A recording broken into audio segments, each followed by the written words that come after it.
شہر حیدرآباد اور اس کے مضافاتی علاقوں میں بارش کا سلسلہ جاری۔ حیات نگر میں 103.8 ملی میٹر بارش ریکارڈ کی گئی۔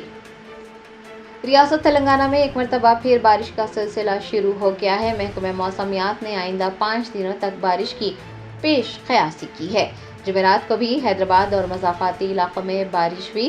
حیات نگر میں 103.8 ملی میٹر بارش ریکارڈ کی گئی، جس کے نتیجے میں نشیبی علاقوں میں پانی داخل ہو گیا۔ حیات نگر کے علاوہ ونستھلی پورم اور ایل بی نگر علاقوں میں بھی شدید بارش کی وجہ سے پانی نیشنل ہائی وے تک جا پہنچا۔ ایل بی نگر اور حیات نگر کے درمیان کئی گاڑیاں پھنسی رہی۔ آپ کو بتا دیں کہ محکمہ موسمیات نے آئندہ 5 دنوں تک بارش کی پیش قیاسی کرتے ہوئے کئی اضلاع کے لیے یلو الرٹ جاری کیا ہے۔